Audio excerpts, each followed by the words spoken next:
Reel वाली हकीकत, एक सच्चाई जो लाइक और फॉलोअर्स के पीछे कहीं खो जाती है। दिल्ली यूनिवर्सिटी का नॉर्थ कैंपस, जहां हर कदम पर कुछ नया दिखता है। कोई पोएट्री कर रहा होता है, कोई गिटार बजा रहा होता है, और कुछ तो सिर्फ एस्थेटिक कॉफी पकड़कर इंस्टाग्राम स्टोरी अपडेट कर रहे होते हैं। इन्हीं गलियों में पढ़ती थी Ananya Agarwal, BA psychology second year की छात्रा। अनन्या थोड़ी रिजर्व्ड पर शार्प थी। उसका खुद का एक गोल था, मेंटल हेल्थ को कूल और रिलेटेबल बनाना।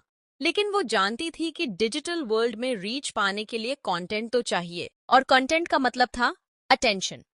अनन्या के दो सबसे करीबी दोस्त थे, समीरा, जो पॉलिटिकल साइंस में थी, आउटस्पोकन और फेमिनिस्ट वॉइस जैसी पर्सनालिटी, और ईशान, जो बीबीए में था और खुद एक बडिंग क्रिएटर था। तीनों अक्सर यूनिवर्सिटी में चाय की टपरी पर बैठकर दुनिया की बातें करते, टॉक्सिक रिलेशनशिप से लेकर डोपामिन एडिक्शन तक। एक दिन इंस्टाग्राम स्क्रॉल करते वक्त समीरा ने अनन्या को एक इन्फ्लुएंसर दिखाया, दक्ष आनंद। ये लड़का हर जगह ट्रेंड कर रहा है, देखना, कैप्शन पर बहुत इंटेंस वाइब्स हैं, समीरा बोली। दक्ष के कैप्शंस थे, don't follow the crowd, be the brand they follow, invest in crypto not in drama. Daksh की प्रोफाइल देख के अनन्या भी थोड़ी इंस्पायर हुई। एक यूथ आइकॉन जैसा personality, custom hoodie, Apple gadgets और हर रील में डीप आई कांटेक्ट। कुछ तो था उसमें, या शायद वो डिजिटल इल्यूजन था। कुछ दिनों में दक्ष की रील्स पर कमेंट करने लगी, और एक दिन दक्ष ने डीएम कर दिया, You've got the right vibe. Ever thought of growing digitally together? Ananya चौंकी, पर उत्साहित भी हुई। धीरे धीरे बात व्हाट्सएप तक पहुंची, और दक्ष ने कहा कि वो एक inner circle of digital leaders बना रहा है, जहां वह सिलेक्टेड लोगों को गाइड करता है, content growth, crypto insights, affiliate deals, सब कुछ। दक्ष ने एक जूम मीटिंग का इनवाइट भेजा। अनन्या ने ईशान और समीरा को भी बताया। ईशान सेप्टिकल था, it could be MLM, you never know. पर अनन्या ने कहा, नहीं यार, सब ऐसा नहीं होता, कुछ लोग जेन्युइनली अपलिफ्ट भी करना चाहते हैं। जूम मीटिंग में दक्ष चैरिज्मेटिक लगा, 15 पार्टिसिपेंट्स, सब मोटिवेटेड चेहरे, और दक्ष ने अपने स्क्रीन पर कॉइनबेस वॉलेट, क्रिप्टो चार्ट्स और इन्फ्लुएंसर डील्स दिखाई। उसने कहा, if you believe in your growth, invest in it. Program की कीमत थी Rs10,000, जिसे वह क्रिप्टो फास्ट ट्रैक कह रहा था। दक्ष ने वादा किया कि वो सबका पैसा एक डिजिटल वॉलेट में डालकर उसकी ट्रेडिंग करेगा, और 3 हफ्तों में 5x रिटर्न मिलेगा। समीरा को कुछ फिशी लगा, पर अनन्या ने कहा, दक्ष अलग है, इतना सच्चा वाइब है उसकी बातों में। अनन्या ने अपने छोटे से म्यूचुअल फंड से Rs10,000 निकाले और दक्ष को भेज दिए। उसने कुछ दिनों में exclusive crypto WhatsApp group join किया, जिसमें 20+ यूथ थे। सबकी इंस्टाग्राम डीपी परफेक्ट, सबको पैसा चाहिए था। 3 दिन बाद ग्रुप में साइलेंस छा गया। दक्ष ने कहा, मार्केट क्रैश हो गया है, थोड़ा पेशेंस रखो। 5 दिन बाद ग्रुप डिलीट हो गया। 7वें दिन दक्ष ने व्हाट्सएप पर ब्लॉक कर दिया। 8वें दिन इंस्टाग्राम से भी गायब। अनन्या को समझ आया, वो डिजिटली ठगी का शिकार हो गई है।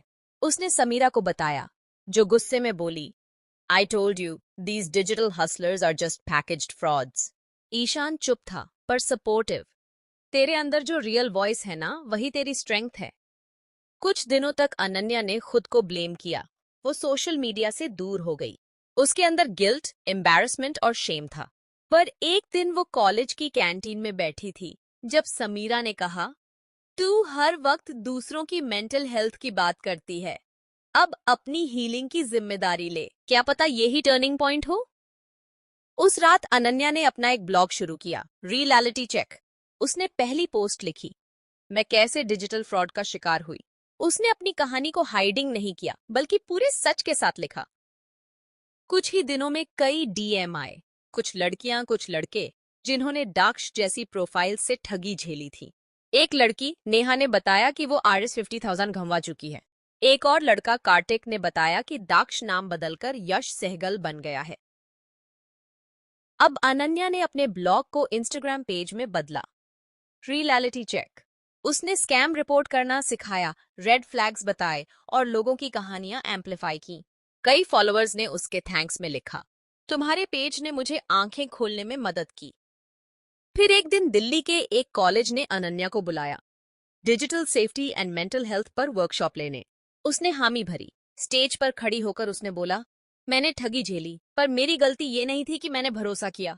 मेरी जीत ये थी कि मैंने उससे सीखा और आवाज उठाई। अगर आप भी कभी किसी डिजिटल धोखे का शिकार हुए हैं या ऐसे किसी दोस्त को जानते हैं, तो नीचे कमेंट करके जरूर बताएं। वीडियो पसंद आया हो तो लाइक करें और ऐसी और कहानियों के लिए चैनल को सब्सक्राइब करना मत भूलिए। अब आगे कहानी सुनते हैं। साल भर में एड रियलिटी चेक को 8 लाख फॉलोअर्स मिले। अनन्या को यूएन वुमेन इंडिया से कोलैबोरेशन का मौका मिला, एक कैंपेन पर जिसका नाम था डिजिटल कॉन्फिडेंस फॉर गर्ल्स। दक्ष जैसे लोग अब भी थे, लेकिन अब उनके खिलाफ आवाजें भी तैयार थीं। नेहा, समीरा, अनन्या और वो सैकड़ों लड़कियां और लड़के जो अब जाग चुके थे। अब कोई influencer secret group, fast crypto return जैसे वादों से किसी को आसानी से फंसा नहीं सकता था। अनन्या अब सिर्फ कंटेंट क्रिएटर नहीं थी, वो अब एक आंदोलन थी। एक ऐसी आवाज जो सोशल मीडिया की उस परत को हटा रही थी जो सिर्फ फिल्टर्स और फॉलोअर्स से बनी थी। वो अब रील्स नहीं बनाती थी, वो जागरूकता रचती थी। शिक्षा, मॉरल। सोशल मीडिया पर जो चमकता है वो अक्सर छलावा होता है। भरोसा करने से पहले परखना सीखो, और अगर कभी ठगे जाओ तो खुद को दोष मत दो, बल्कि उस अनुभव को आवाज बनाओ।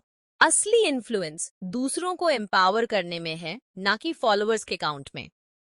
धन्यवाद।